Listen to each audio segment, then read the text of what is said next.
qualifying purchases.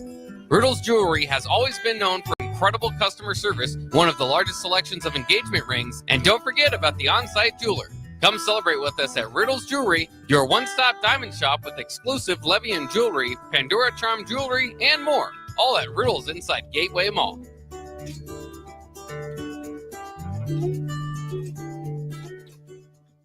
Adoption of teens from foster care is a topic not enough people know about, and we're here to change that. I'm April Dinwiddie, host of the new podcast, Navigating Adoption, presented by Adopt US Kids. Each episode brings you compelling real-life adoption stories told by the families that live them with commentary from experts. Visit adoptuskids.org/podcast or subscribe to Navigating Adoption, presented by Adopt US Kids. Brought to you by the U.S. Department of Health and Human Services Administration for Children and Families and the Ad Council. The Mill Coffee and Tea, formerly with only 4 Lincoln locations, now 5 Lincoln locations. That's 25% more locations than there used to be. Can you even imagine a world where there's only 4 Lincoln Mill locations? Feels like ages ago. We were all so young then. The Mill on 11, located right alongside the 93.7 The Ticket Studios at 1040 O Street.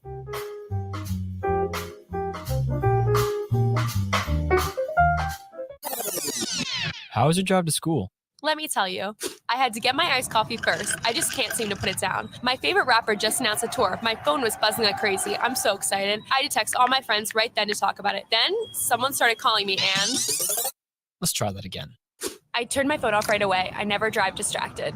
Visit StopTextStopWrecks.org. A message brought to you by the National Highway Traffic Safety Administration, Project Yellow Light, and the Ad Council.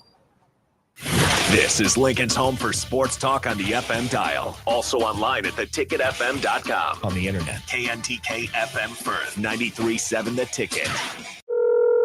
Hello. Angela, we have to break up. But why? Because you're a robot and I'm just a guy trying to get better internet. It's Ella Fiber, isn't it? I always knew you wanted faster speeds. My contract isn't good enough for you. Face it, Angela. They let me talk to real people. Press 4 to break my heart. Oh wait, you already did. Visit allofiber.com to switch today. Nebraska State Veterans Homes are here to serve veterans, their spouses, surviving spouses, and Gold Star parents. Join your fellow veterans and their families at one of our homes in Bellevue, Kearney, Norfolk, or Scottsbluff. With a sliding scale to determine your financial contribution, an excellent clinical team, and plenty of fun activities, our homes are the perfect retirement choice. Learn more at veterans.nebraska.gov/homes. Sponsored by the Nebraska Department of Veterans Affairs, aired with the Nebraska Broadcasters Association and this station. Power combo BOGO? Huh? Yes, if you purchase an air conditioner, you receive a furnace completely free. At John Henry's, our professionals want to ensure you are comfortable in your home all year long, no matter what Nebraska has to throw at us. Call today to schedule your free estimate and learn more about the free furnace waiting for you. Give John Henry's a call today. 435-5555. John Henry's Plumbing, Heating and Air, and Electrical. Live from the heart of Lincoln, America, welcome to Ticket Weeknights on 93.7 The Ticket and theticketfm.com.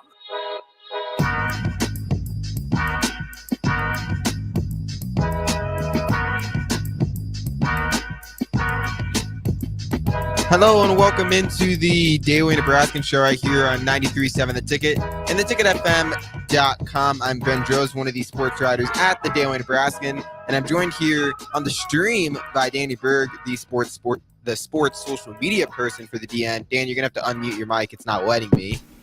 But there we go. Danny, how are you? First of all, it's all Ben's fault that he can't unmute a microphone. Jeez. The StreamYard wouldn't let me for some reason. But here we are. Yeah, blame the technology. Yep, there's no echo like there was for the first segment of last time. So That's all cool. good things. All good things. All good things here. Danny, what were you up to this whole last week since we last talked? Well, this whole last week we had Big Ten Media Days going on, which was quite the excitement of 18 teams all gathered together. It's probably a little strange seeing that many different faces and all these different organizations coming in. Probably felt a little bit like March Madness for for some of them with all these different people around. It was probably really strange. We had the Olympics get started. Long time coming. Mhm. We'll talk about that a little bit later, but normal week in the life, man. We're getting close to Just another all week. getting back together. Yeah, I mean, summer's almost. I mean, it's almost August. Isn't that? It's hard to isn't believe that. crazy? Like, It's hard to believe. School is going to be starting in less than a month, right? I mean, it starts About a month, yeah. early 20th or something like 26th. 26th. I didn't look at the date because I didn't want to see the date, so then I wouldn't count down. That's why I didn't want to see the date. But You're not now officially counting down. yeah, but Give it like 2 weeks, you'll be counting down. maybe I'm okay. I'm excited though. Get back to final year of college. I'm excited for it. Want another? Ben is graduating. We'll get Husker football season going. Then it'll be basketball season. Then we're quickly going to March Madness and then baseball to end the year. I mean, the school years goes by so fast, especially when it comes to sports. I mean, you just go straight from football, basketball, baseball. I mean, It's very quick in college. and then you also got volleyball sprinkled in there, soccer sprinkled in there, women's basketball. I mean, and then you have all these other sports. It's not just those three main men's sports. If you really want to have your mind blown, Nebraska soccer season starts next week. Wow, exhibition games Next Or week. Man. I think exhibition games start this weekend, and then regular season games get going next week. Wow, that's crazy. I mean, I remember I covered the team very closely 2 years ago. We were there last year. I was covering it last year too. But I was like the main person 2 years ago when I first started. It was the first beat I was on, and I remember like the team they were so close. They just needed to take that one more step, and they only had one senior on the roster, and she didn't even. And because of COVID, she came back. Because COVID, she got next year. So Nebraska brought their entire roster back, and then they made it all. Then they made it to what the all NCAA champion was it? They didn't make Final Four. They were in the Elite Eight, right? I believe. Last season they got to the Elite Eight. Yeah, Elite Eight. Man, I was really hoping they'd get to the Final Four. That would have just been so much. Stanford was a real tough team last year, but they won, right?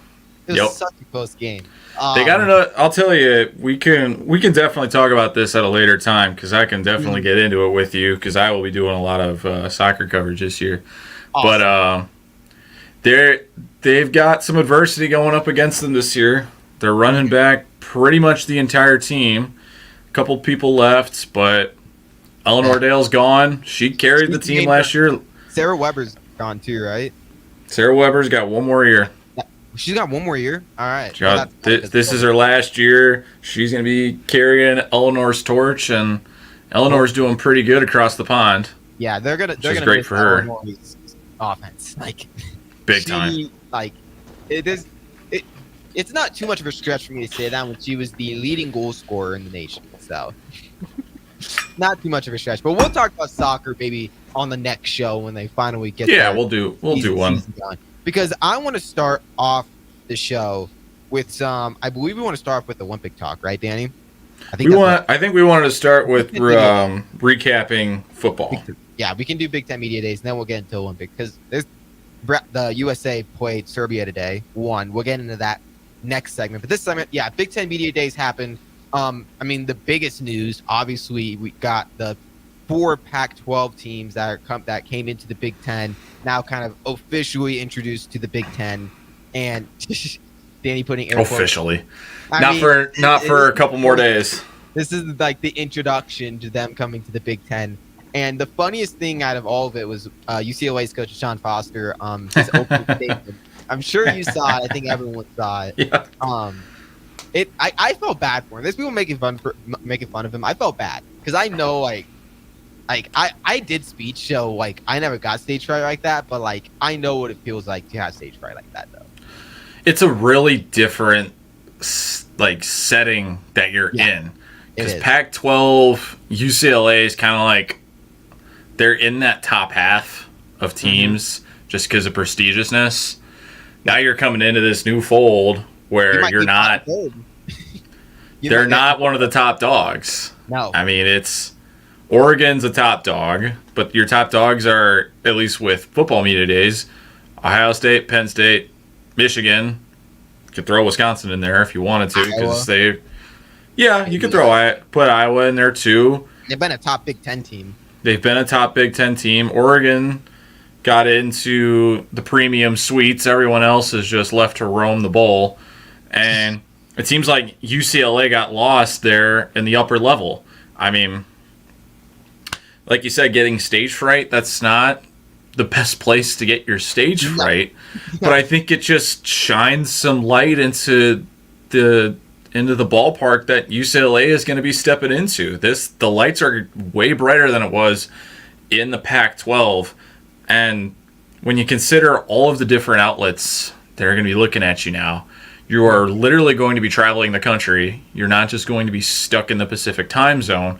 You will be going all the way across. Yep. It's going to be so much different. But this is really the first big thing for Coach Foster. So you kind of have to there's a little give and take you have with this.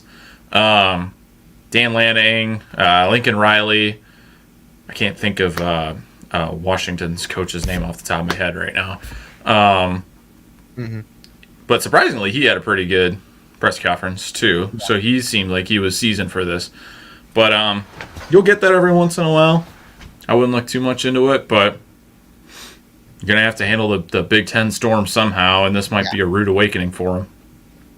I mean, there's people on social media saying, well, chalk UCLA for like 4 wins. And I get that it did look good, but an opening statement at Big Ten Media Days does not indicate whether this team's going to have success.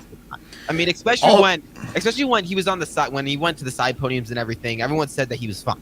So, like, it was just this opening. It was definitely just nervousness. It was nervousness of being in front of all of these people from all over the country. You've got ESPN's there. You got Fox there. You've got all of the Big Ten partners are there. I mean, who knows? The President of the United States might have been there. I mean, we really don't know. There's all these different. Biden was there. I don't think so either. But my point was in Indy that week, though. My point is that there's all these different people that they've never seen before. UCLA has not been at the top of media relevancy for a little bit of time. They still made a bowl last year. They were still 8-5, so we'll give them that. But they're not as talked about as an Oregon or a USC or a Washington. There's not as much traffic coming their way. Washington is not being talked about that much, which is very surprising. Not now. Last year, though. For them being a runner-up last year. Then they don't.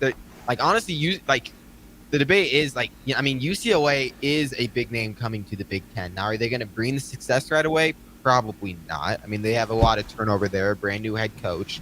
I mean, it's and they're also going to have to get integrated into the Big Ten.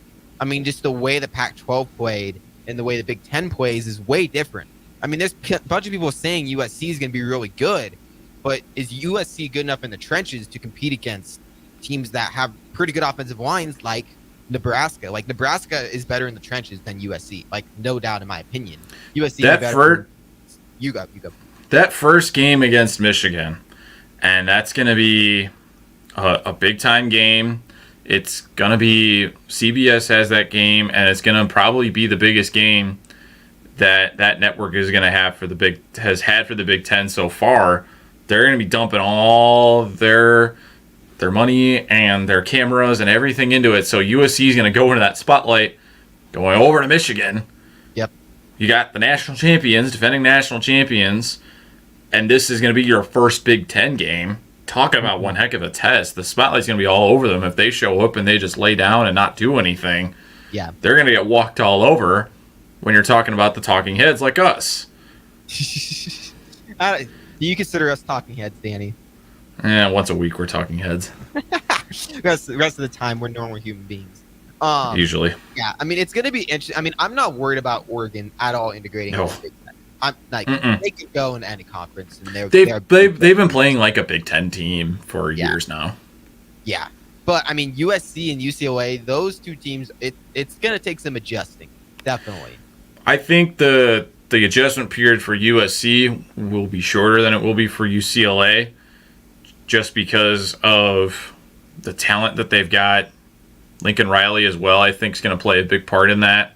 Having coached in the Big 12 and having Oklahoma at a great deal of relevancy for a long time, and he's had a lot of great mentors there at Oklahoma that have still followed him with to Los Angeles. That's definitely going to play a big part in this as well, whereas UCLA and Washington don't have exactly that experience. They got first-year head coaches. So those adjustment periods will probably take some time. It might take them half the season to get their footing. Whereas USC, I think those first 2 or 3 conference games might be a little rough around the edges, but it's not Lincoln Riley's mojo to just not make adjustments and then go out and dominate. That's just what he does, and he's done that for a long time. It wasn't as good last year, but you can pin a lot of that on the defense struggling and the offensive line just they were disappointing last year. But I think they've learned from that. They're going to bounce back. It just might take a little bit of time for them to get acclimated. Yeah, especially with all the pressure that Lincoln Riley is under at USC. I mean, there's people saying if he doesn't get, 7 or 8 wins that he's going to be gone, which is very interesting in my opinion. Definitely could happen. I want to shift the talk back over to Nebraska because obviously we're in Lincoln. This is what people want to hear about. The most interesting comment, in my opinion, that Matt Rule made, and he made a lot of comments, so I could be missing one, but the most interesting one that I heard is when he was talking about NIL, and he said, Nebraska's good with NIL. We're doing good, but we're nowhere near where Ohio State is, LSU, Clemson, teams like that. And obviously that's not surprising. I think we all kind of knew that, but Matt Rule publicly saying that they're not at the level of Ohio State and that they need to do better, definitely I wonder if this is a shot at 1890 or if this is more of like a, hey, we need everyone to pitch in and help. I don't think it's a shot at 1890 at all. I think you have to look at the fact that the program has had 7 straight losing seasons, and a lot of people have looked at this year as an ultimatum. You have to especially consider the fan base. Look around Memorial Stadium on game days. It's a lot of older fans, and they're getting restless. And you look at the younger generation, such as you and I, we're not really all that old. As long as we've really been consistent sports fans, I mean, as long as I can remember, Nebraska just has not been good, and they've been a punching bag. No. So you're not going to get supporters by being a punching bag. Last year definitely started to step things back up because you have all the Kool-Aid of Matt Rule dripping all over the place. You have reinvigoration in the program. When you're 5-3, you're right on the cusp of punching your ticket to a bowl game. That's going to get some excitement around your program. But then you go out and lose 4 straight games. That's going to be like, oh, where's this is things of old and people getting upset. So when you don't have that sustained and continued success like some of those big schools like Matt Rule mentioned, Ohio State, LSU, Clemson, even though Clemson's fallen off a little bit in the past couple of years, they still have the relevancy of everything that they've done under Dabo Swinney. Mm-hmm. Matt Rule doesn't exactly have that at Nebraska yet. No, Nebraska. They got to go out. You go. They got to go out and prove themselves to bring people back in. It's pretty simple business. I don't think it's a shot at 1890 at all. I think it's a call to rally the troops, but I also think it's a call to put pressure on the players because the only way you're going to get more players in this new NIL environment is by winning games. And by winning games, you're going to get people to pitch into this NIL initiative, which in turn you can use to help recruit your players. Yeah, I agree with you. I don't think it was a shot, but it was definitely like if we want to get big-time recruits, we're going to have to probably spend a little bit more money because it's kind of a give and take. I mean, you ask, well, why is Nebraska not as good in Ohio State when it comes to NIL? Well, if Nebraska was throwing as much money as Ohio State was at the current roster Nebraska has, they'd be way overpaying. Nebraska doesn't have as good of a roster as Ohio State. But then you could in turn argue, well, if they would pay more, they'd have better players. Kind of give and take, but at this point, I think Nebraska's done as good as they can with NIL so far. You just got to start winning. I mean, you've done everything you can at the start of this, but until you, one, make a bowl game. I mean, Nebraska has not made a bowl game since 2016. That's one. And then two, that's the first thing you got to do is get to 6 wins. Yeah, and then show that the excitement that your team's going to have with Dylan Iowa on your team, one of the top quarterback recruits in the nation. So, I mean, there's definitely there's a lot of pressure on this year 2 of Matt Rule, more than I feel like there was with Mike Riley under year 2, more than there was with Scott Frost under year 2.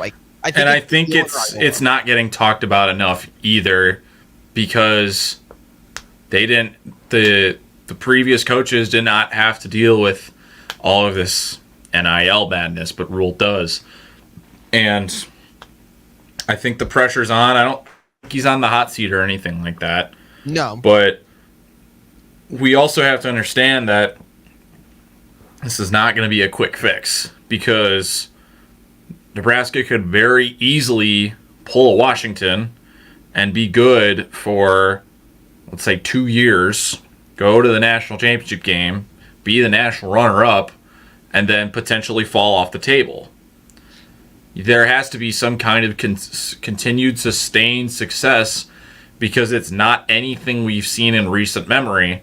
Yeah. And people leaving Memorial Stadium at halftime of a 28-0 game when they're losing is a pretty clear sign that something is going to have to change with the production on the field. And this is probably going to be one of the better teams that they've fielded in about a decade. It probably since that 2016 season. It really looks like that on paper, but on paper is one thing. They got to go out and do it. I think the biggest thing under year 2 of Matt Rule is, can Nebraska be a team that is better than them? Because I have no concerns about Nebraska getting to 6 wins this year, because I feel like Nebraska is going to beat the teams that they are better than. But look, go back. Nebraska was 5-3 last year, and then they played 4 straight teams that were better than them, and they lost all 4. They couldn't pull out any of those wins. Well, Michigan State was a little.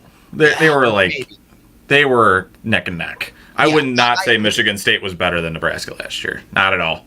Maybe we'll have to see. I mean, still, against teams that are about the same as them or better, Nebraska's just not had success. And you can go all the way back to when Bo Pelini was in the last few years that he was there. Nebraska wasn't beating ranked teams then. And then even when Mike Riley had Nebraska ranked number 8 at one point in his second year, Nebraska hadn't beat anybody, and then they played Wisconsin, Ohio State. Barely lost to Wisconsin and then got stomped on by Ohio State. Nebraska has not shown that they can beat top teams. And, I mean, Nebraska's got some chance to do that. I'm not saying they have to go out and beat Ohio State for this to be a successful season, but, hey, can they beat USC, a team that people feel like are right on the cusp of maybe being a ranked team and maybe getting the 9 wins this season? Can they go and beat USC? Can they go and beat an Iowa? Can they go and do that? And don't take it out of the realm of possibilities of them giving Ohio State a game, because the game before that Ohio State's playing is against Oregon, and that probably will be one of the games of the year in college football. So there'll probably be some extra energy exerted that week from Ohio State, and we'll see how things turn out when Nebraska goes and visits Columbus. Yeah. That might be something way out of left field, but it's worth bringing up. I think it's a little out of left field. Ohio State's just just in every facet pretty much better than Nebraska. If Nebraska would even make that a game, I think that should be considered a success. I mean, Nebraska hasn't really had a close game against Ohio State, and I feel like in forever. Unless they're getting one. I mean, Nebraska has never really had a close game the last few years against Ohio State. So not in recent memory. But so before we throw it to break, what do you feel like is the most important game on Nebraska's schedule? Because in my opinion, it might be USC. I know Colorado's an important game, but if Nebraska loses that game, they have a lot of time left in the season to kind of regroup and get the season back on the track. If they lose to USC, that could start the losing train at the end of the year again, and Nebraska could maybe not make a bowl game again if they start a losing streak at that point. I would agree with USC, but I also think the UCLA game is also one to consider, and maybe more than USC. A couple factors. You're playing at home. Yeah. UCLA has not played in Lincoln in almost 10 years, something like, I think it was 2015 the last time they played in Lincoln or something obscurely long. And it's November. It's going to be cold. UCLA does not play cold weather games late in the season like that. They just haven't done that. It's a competitive disadvantage for a team that plays in Southern California. Why would you go and do that? Now they have to. So if Nebraska knows how to play in that weather, if they go in to that game, and if they end up losing that game to UCLA, especially if they have momentum going into that game, that could spell a lot of trouble. And the rest of the season does not get easier from that, because then you're on the road at USC, got Wisconsin at home. We all know the struggles against Wisconsin. And then you got to go play Iowa at night. So it could be, like you mentioned with USC, it could be the start of the downward spiral. But I feel like the spiral would really kick up if they lost to UCLA, more so than if they lost to USC, especially if they beat UCLA the week before, because by that point I think they probably would have gotten to 6 wins already. Yeah, they probably would have gotten to 6 wins at that point, hopefully. So I understand. One would think. Even if Nebraska gets 6 wins, in my opinion, that's still a disappointing season for Nebraska. I get they made a bowl game. Yay, haven't done that since 2016. Nebraska needs to do more than that. Nebraska needs to show that they can beat a team that is actually almost ranked or pretty good team. Nebraska just hasn't beat those kind of teams, and I feel like USC is just the perfect team to kind of start that, because USC, Nebraska could just dominate the trenches against USC. I get that it's at USC, it's not at Nebraska, but it's still just the perfect team where you can dominate the trenches, slow the game down, and you have a pretty good chance to win that game. I just don't think USC is good in the trenches at all, and Nebraska should be able to dominate in that area of the game. Now, I get USC probably better skill position, stuff like that, but again, if Nebraska slows the game down, that could be a good start to then maybe have a winning November instead of a losing November. I'm totally with you on that. You said it all. I got nothing. You said everything that was out of my mind. Yeah. I know you want to throw it to break, but I'm with you on that. I think though, if they go into the Ohio State game 5-1, I'd be pretty happy. 6-0, I think, is realistic. I would not say that they're going to be. Do they play 7 games for Ohio State? I think Ohio State is the 7th game. I think it's the 8th game. Okay, well, let's say if they get in at 6-1, then 6-1, I'd be fine with that. 7-0 might be a little out of the realm of possibilities, just because we know the track record. But if they get in 6-1, considering the start of their schedule is very winnable. Yeah, it's 7. Okay, so it is 7. They get into go into that game 6-1, 7-0. That's not bad in my book. But the thing is though, is that if they clinch early, we'll think they have the chance to can't get comfortable. Cannot get comfortable.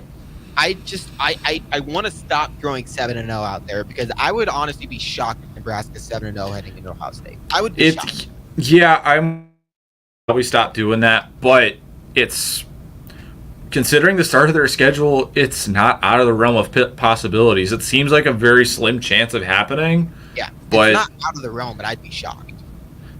I'm with you. Because in possible, like you said, Nebraska probably should beat all the teams that are in those first 7.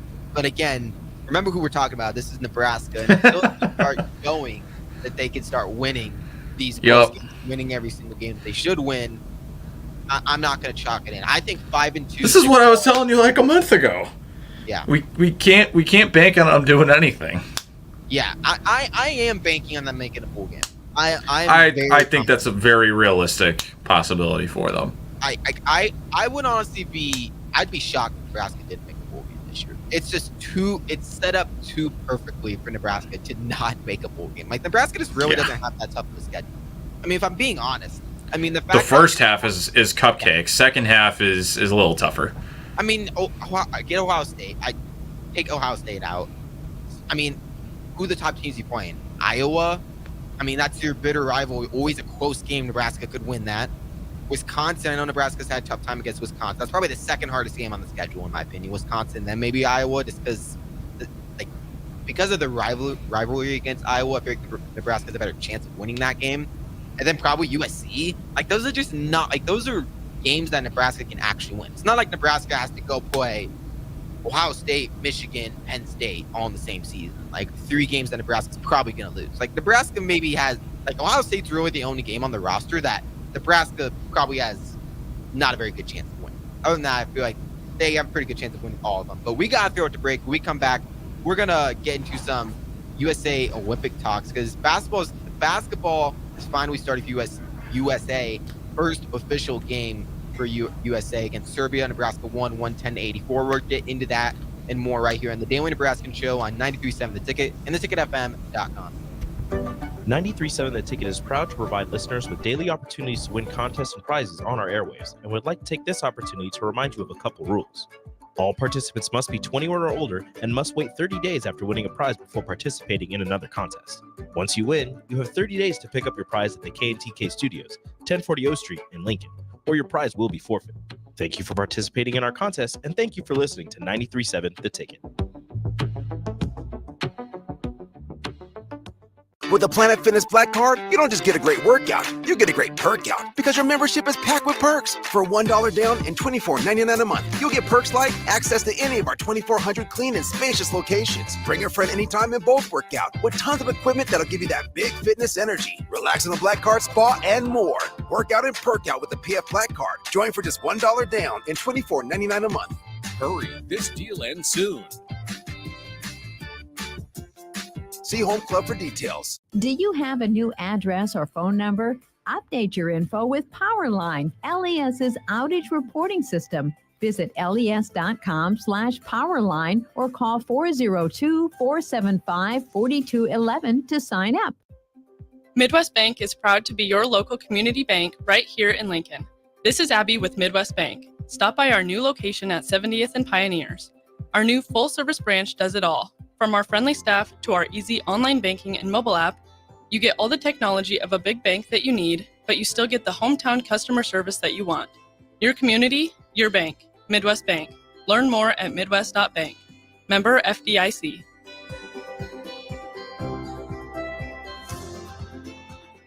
Hi, Sean Callahan here of HuskerOnline.com, inviting you to join us here on 93.7 The Ticket every Saturday morning now in our new time. We're on from 8 to 9 with the weekly Husker Online radio show. We'll give you the latest in recruiting. We'll talk about what's going on with both football, basketball, and we'll probably share a few stories from the inside. It's every Saturday morning right here on 93.7 The Ticket. It's the Husker Online radio show from 8 to 9 a.m.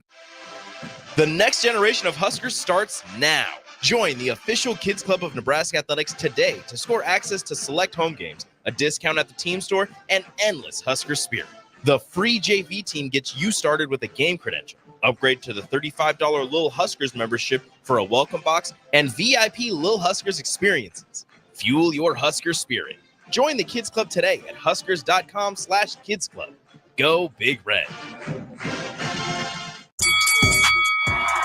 Come enjoy a show of the Midwest's best MMA on Saturday, August 10th at the Complex, the former location of Champions Fun Center. 9 fights are scheduled for the night, including professional lightweight and welterweight bouts, and the main event of Donnie Bush versus Micah Washington in the professional welterweight championship bout.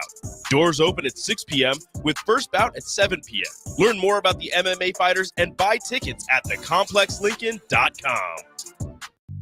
Hi, my name is Molly Party. I'm a realtor with MP Dodge Real Estate. I'm a newly licensed agent and considered numerous brokerages before deciding on MP Dodge. I chose the company that gives me the most support in my new career, plus guidance and encouragement along the way. MP Dodge has a unique mentoring program for new agents. It's helped jumpstart my career and has a supportive management team and administrative staff. So, if you're contemplating a career in real estate, look no further than MP Dodge. It will be the best decision you make. Hey, Nebraska football fans, it's defensive lineman Ty Robinson, and I've got a winning play for you with Action Plumbing, Heating, AC, and Electrical. Team up with Action and install a new Bradford white water heater in your home. And if we win the conference championship this season, you'll get a full refund. Don't fumble this opportunity. Sack your old water heater this season and score big with Action. Visit actionlincoln.com/Huskers to learn more. Promotion valid for a limited time. Terms and conditions apply. See website for details. At Fairway Meat Market, your family. And as part of the family, they want to save you money on your meat and groceries. Now, through July 28th, enjoy USDA Choice 8-ounce New York strips for $7.99 each. All natural thick-cut bone-in pork chops for $1.99 per pound. Fairway's fresh ground pork sausage for $2.99 per pound. And Michelob Ultra 24 packs for just $16.99. That's all at Fairway Meat Market in the Rockledge Square Shopping Center, just south of 84th and Van Dorn. This is Bree Fansteel, local race car driver. Join me and James Rowland every Sunday at 7 p.m. for The Finish Line, where we discuss off-road, on-road, and sometimes next-to-the-road racing on 93.7 The Ticket and theticketfm.com. Stevens & Smith Construction is a full-service, employee-owned concrete company that specializes in residential and commercial foundations and flat work. They've been a leader in the concrete industry since 1971, with nearly 250 employees combining for more than 2,000 years of service. With locations in Lincoln, Omaha, and Kansas City, they're united in quality, integrity, and professionalism to create excellence in construction. Learn more today at stevensandsmith.com. Looking for a financial partner that truly makes a difference? Modern Woodman is a member-owned fraternal financial services organization. We can help you plan for all stages of life, from protection to saving to retirement. We also offer member benefits, social activities, and volunteer opportunities to help your family and community. I'm Sean Erickson, your Modern Woodman representative in Lincoln. Call me at 402-483-6515 to start the conversation. Modern Woodman of America, touching lives, securing futures. Back to the Ticket weeknights on 93.7 The Ticket and theticketfm.com.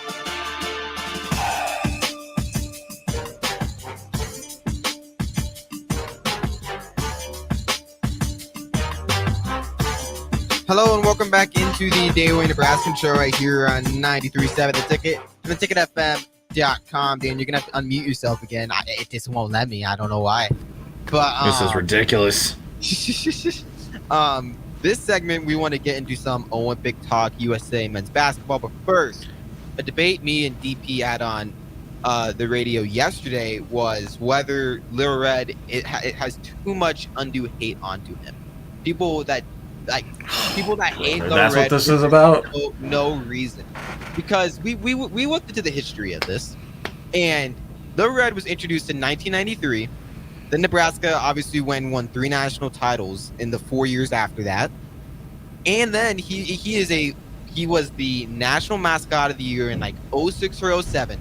And then he is in the Mascot Hall of Fame. There's only 33 mascots in the Mascot Hall of Fame, and Lil Red is one of them. Herbie's not in the Mascot Hall of Fame. You want to know who is? Lil Red. Nebraska, he came to Nebraska. Nebraska won 3 national titles under Tom Osborne as soon as he came here. I don't know why people hate Lil Red. Can you give your opinion? I don't get why people hate Lil Red either. Maybe he just maybe he spins around too fast and people can't see him spinning. I don't get it. There's some people think he's too childish of a mascot. I don't get that. No, he's a good balance with Herbie. I agree. I think he is one of the most underrated mascots of all time. I agree. He's underrated. Hey, before we get to Olympics, I got to give you some baseball futility here for you because I think this is real interesting. Okay. So, since 1901, there have only been 4 teams that have had multiple losing streaks of 14 games. All right. The 2024 Chicago White Sox just did that today. They have had 2 losing streaks of 14 games. The second one just got achieved today. And get this. If the White Sox go on a 54-game winning streak to end the season, they can end the year 500. Wow. They are now 27-81. So, with that being said, if they lose their next game, they will July. You cut out It is there. What'd you say? incredible. It's in July that they will be under 500 for the year, guaranteed. I don't get it. Now, let's just say they're not very good, Danny. The second worst team in baseball right now is the Rockies, and they have 68 losses. The White Sox have 81 already. 81. That's half a season worth of losses that they have compiled in 4 months. It is pretty remarkable how bad one team can be. But enough baseball, because we're getting into that next segment. I had to get that out because I saw it come up and I was like, oh my goodness, this is crazy. So Nebraska played, I'm saying Nebraska, USA played Serbia today in men's basketball. They beat Serbia 110-84. LeBron obviously has been the top dog there for USA, which is kind of remarkable at his age, 39, 40. I don't even know how old he is. The fact that he's doing all the things that he's doing. The fact that he is by far the main option on this team that has Steph Curry, Kevin Durant, Jason Tatum, Anthony, like all these stars. The fact that he is by far and away the best player on the team is kind of crazy at his age. It is, but I think we still have to give Kevin Durant his dues here. He didn't play at all in the exhibition showcase, and he came out. He showed he was, ready to get going. He went 8 for 8 today. Today. Kevin Durant. He had a great day. He's one of the best offensive players of all time. There's really no debate about that, in my opinion. Like, the fact that he's 7 foot and can do things that he can do is crazy. Yeah, and LeBron getting himself another triple-double, second time he's done it in the Olympics. I mean, he even said it himself after the game that it was the best game that they had played as a team, and you could just kind of see it in the showcase games that the chemistry was not clicking right away. It definitely took some time, and Steve Kerr really needed to trot out different matchups, different lineups, and mix and match, get different things going, and just see what would work, because all of these guys have so many different profiles. I mean, you can put all these guys on a roster and say, like, this is the greatest team since the Jordan Dream team, but then you actually have to put them out there and play with each other. Now, you can let's say we can put Steph Curry on the Lakers, and he would probably be just fine. But when you have a team full of superstars that they are the best player on their team, or they are the second best player on their team, depending on who else is on their team. Yeah. Or I don't want to say ball hogs, but they kind of are ball hogs. They're the ones that are scoring the most. It takes some time and practice, and it's not like that they have been practicing for a year to get ready for this. It's only been a couple of months. The NBA Finals were for what, 6-7 weeks ago? It has not been that long. No, it hasn't. And some of these teams across the ocean have been playing with each other like almost year round. So I mean, some of these national teams, like let's just say Serbia, for example.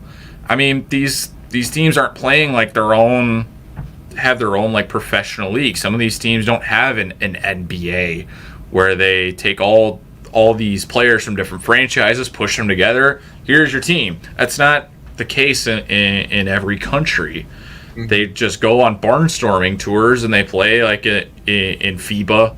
They play the World Cup every year or every other year, and that's it. They're all together all the time. That's just not the case for Team USA, and it's constantly changing. They have new guys come in and play every year when they go out on these world tours. Yeah. The main storylines from this game, in my opinion, one, Joel Embiid only getting 11 minutes. He got pulled out of the game pretty fast, and it seemed like it's been pretty apparent in all these games, but especially today, Joel Embiid, it doesn't, like, Joel Embiid with this roster is just not working. The team is much better when they have Anthony Davis or Bam Adebayo on the court. And it showed with them both getting 19 minutes, and Bam got 20 minutes, and like you said, Joel only getting 11 and only shot the ball 5 times. Only took one 3-pointer and missed all 3 of his free throws. Didn't really make much of a difference in the paint with getting rebounds. He just wasn't there, and the bench just did a really nice job. And go down the line with the guys that didn't start: Derek White, Kevin Durant, Anthony Edwards, Anthony Davis. All these guys getting in with significant playing. Has is that he doesn't have to keep guys out there for 40 minutes a game. You don't have to do that with as much star power as he has, but it just seems like Joel Embiid is really falling off the table. And we saw this in the showcase games when Embiid was out there. It just looked like the team wasn't met as well as it has when we've seen Anthony Edwards out there or playing together. They look like completely different teams, especially on the offensive side of the ball. No, I agree. I mean, just the team looks like, especially when you're playing Serbia and you're going against Nikola Jokic, they need a defensive center. And Joel Embiid is a good defender, but he just really hasn't brought that to the team so far this year. The fact though that they were able to hold Jokic to only 20 points though is pretty good. I mean, but I'll that give was him that. Bam Adebayo and Anthony Davis taking most of the minutes. I mean, Joel Embiid only played 11 minutes. Like that was mostly Bam Adebayo and Anthony Davis. So, I mean, I the only argument I could see for Joel Embiid still starting is the fact that Anthony Davis and Bam Adebayo together play really well together, and Joel Embiid kind of can play by himself as the only big, if you know what I mean. Bam Adebayo and Anthony Davis kind of play together good. Joel Embiid kind of just plays by himself. That's the only reason I could see for him starting. But I really think that the lineup construction has to be reconfigured, and the different units that are going out there. I don't think you can separate Davis and Adebayo anymore. I know they were trying to do that when they were traveling across the world doing their showcase games, but I don't think you can do that now. Thankfully, for Team USA, it didn't mean too much in the final score, but you really have to take a hard look at what happened today and how everyone was playing with Embiid on the floor, how they were playing without him on the floor. I'm not saying bench him and don't play him, but you're going to have to be very proactive about when he's in the game and what he's doing out there. We know that he can play. He's good. We know he's still good. You don't put a player on Team USA. That's just how Team USA has rolled. We know. Yeah. In the world when they're clicking. They didn't just throw Embiid on there because he's tall. We know he's good. It's just the chemistry has not manifested itself, and that happens sometimes. That's just how it's played out this year. It's unfortunate that it has played out that way, but at some point you got to look at yourself in the mirror and be like, this is not working. We have to change. Yeah, I mean, definitely one storyline was Joel Embiid just not playing too well for Team USA. But the other storyline, which, I mean, brings a little bit of a smile to my face, is that Jason Tatum did not play a single minute in the game, which is kind of crazy to me. Derek White got 16 minutes. Jason Tatum didn't get a single minute. What, do you have a take on that? Because I find it very interesting. I do think it's interesting. I also think it could be rest. I think that could be something to consider there too. I wouldn't look that deep into it yet. We also got to remember that this is a squad that's got 14 players on it, and you can only play 5 at a time.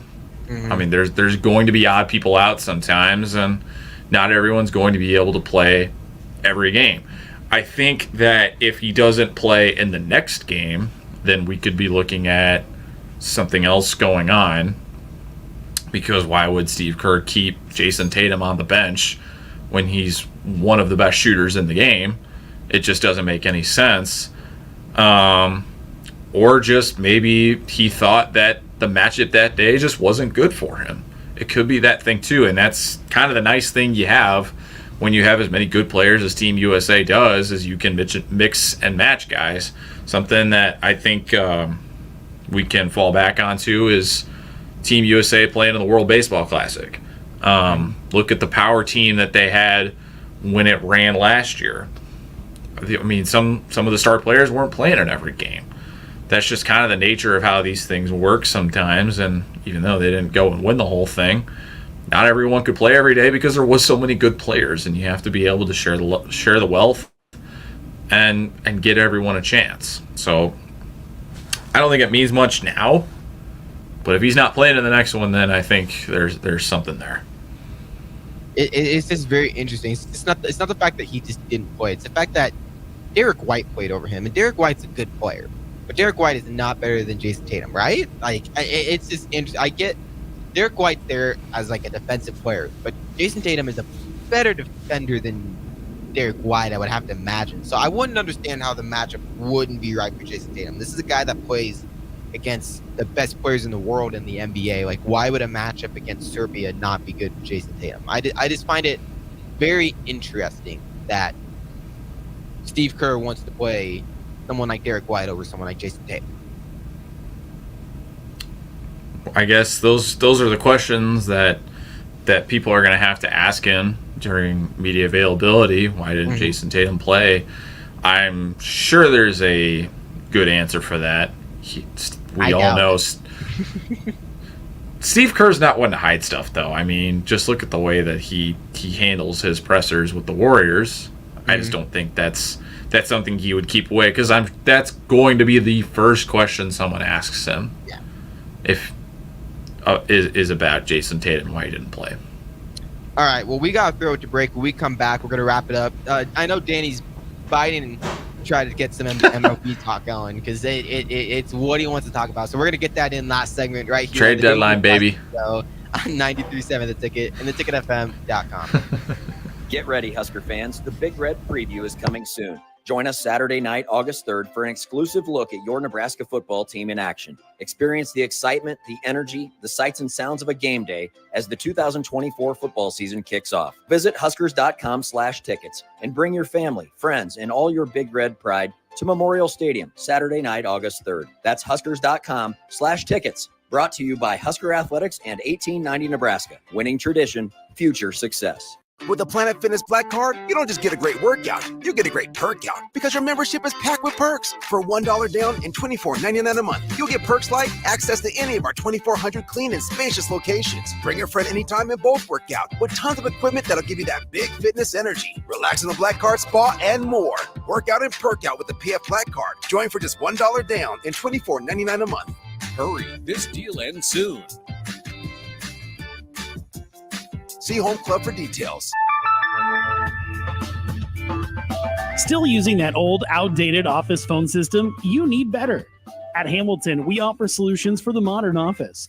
Whether you have an office full of staff or your employees work remotely and are on the go, seamless call handling is important.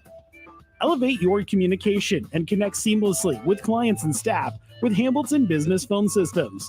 Choose better and hire Hamilton at hamiltonisbusiness.com. Midwest Bank is proud to be your local community bank right here in Lincoln. This is Kim with Midwest Bank. We know there is more to your business than numbers and spreadsheets. For us at Midwest Bank, the people who make up a business matter most. We believe in getting to know you and your business and providing customized banking solutions that help protect your business and help it grow. Schedule a free consultation with us today. Your community, your bank, Midwest Bank. Learn more at midwest.bank. Member FDIC. Early break with Sip and Jake. And it's pretty much just lettuce, tomato, mayo, and bacon. I mean, that's you don't need to do DLT. much more than that. Bacon, lettuce, tomato. That's the crux. This is groundbreaking. That's the Groundbreaking crux stuff of the here today sandwich. on the BLT. That's the crux of it. I never thought of it that way, but yeah, you're right. But to have it, What is the BLT what's the stand most important part is the bacon, the lettuce, and then the tomato. Early break with Sip and Jake from 6 to 8 every weekday morning on 93.7 The Ticket. At Fairway Meat Market, your family, and as part of the family, they want to save you money on your meat and groceries. Now through July 28th, enjoy USDA Choice 8-ounce New York strips for $7.99 each. All natural thick-cut bone-in pork chops for $1.99 per pound. Fairway's fresh ground pork sausage for $2.99 per pound. And Michelob Ultra 24 packs for just $16.99. That's all at Fairway Meat Market in the Rockledge Square Shopping Center, just south of 84th and Van Dorn. Working at Continental in Lincoln isn't a job, it's a career. And right now they've raised wages again, and they're hiring for production operators at $25.60 per hour, which grows to $30.12 per hour within 3 years. Skilled trade positions now start at $34.51 per hour with opportunities to make more based on certifications. Continental also has salary jobs available and great benefits, plus medical and prescription costs at very low premiums. Dental, vision, and life insurance are offered at no premium cost to the associates with increased bonuses and vacations for new hires. To learn more or apply, go to continental-jobs.com with keyword Lincoln. Come work at Continental today.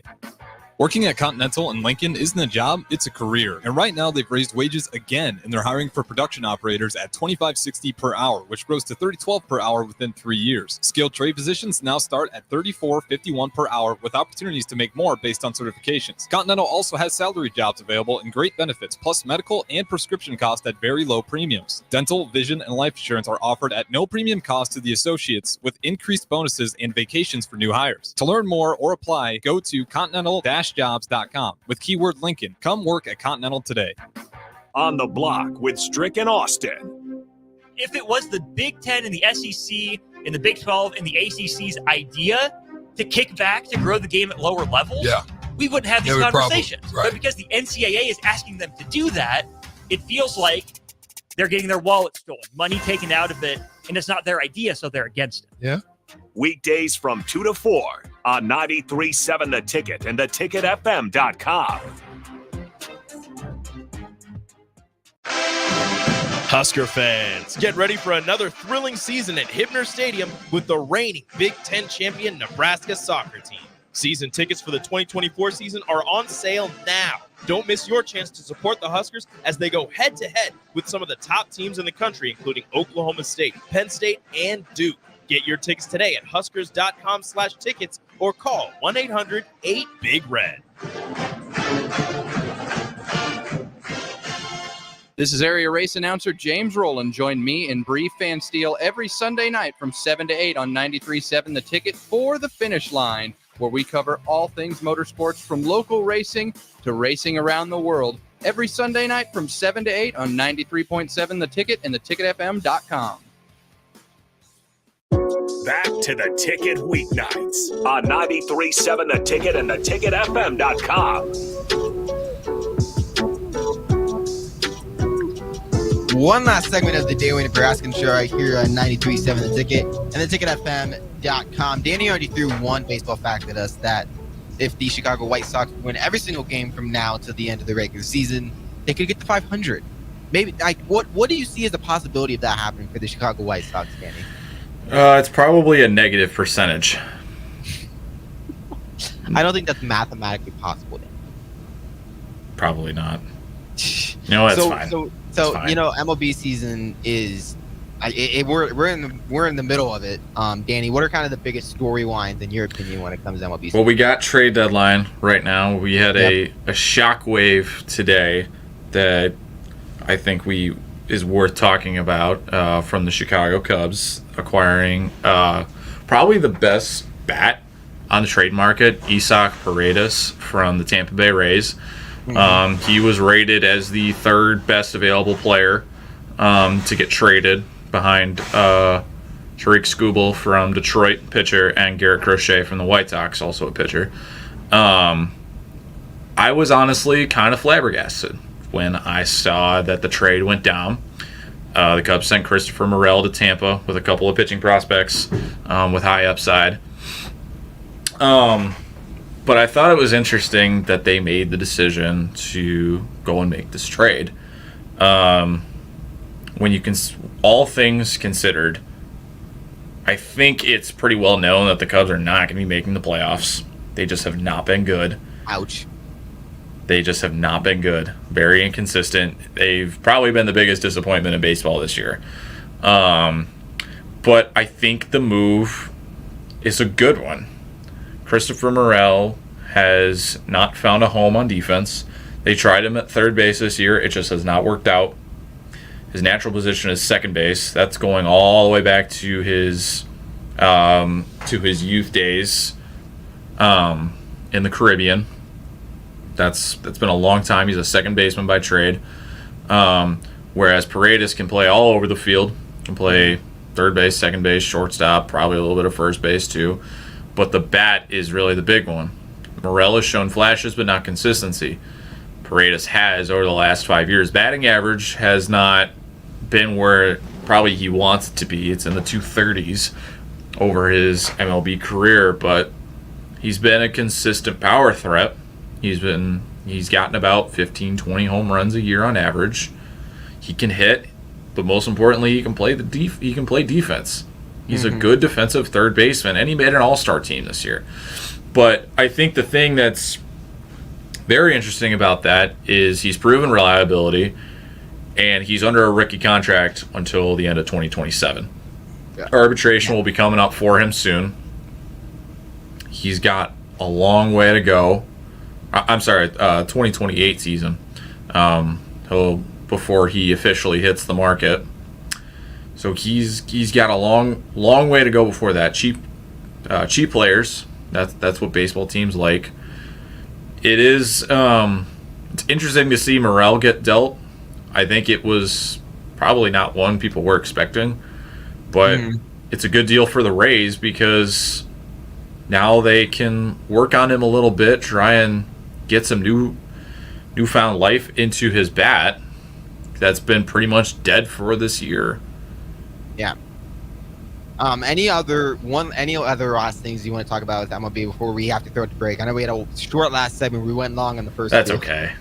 Jazz Chisholm to the Yankees is definitely an interesting one.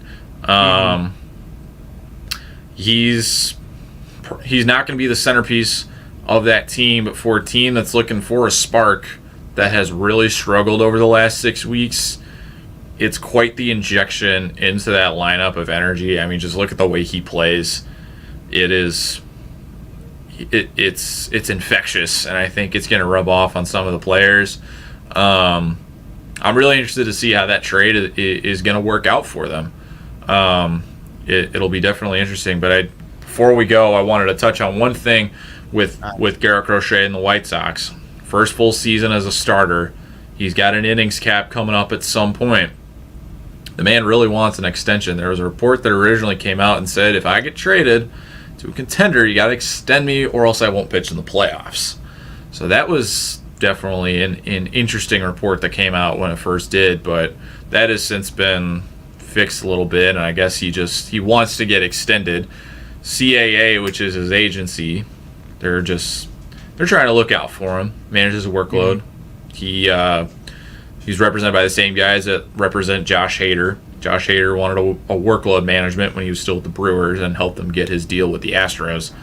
But Crochet is just trying to stick up for himself. But I think that if he's the one that was asking for this extension and not his agency, makes him look really stupid because he didn't consult with the agency first.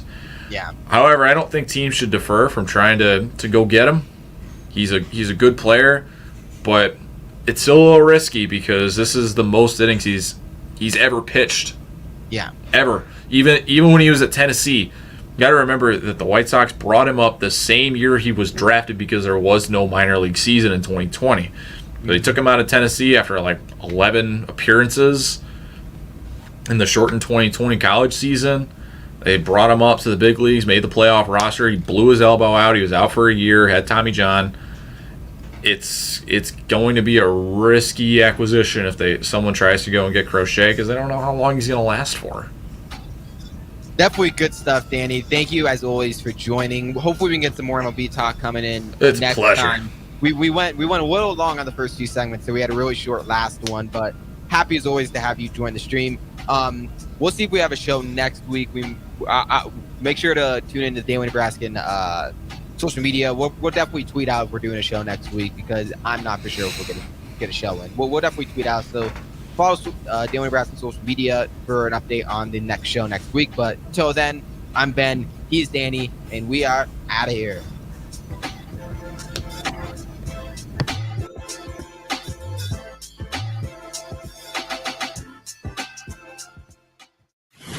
This is Lincoln's home for sports talk on the FM dial.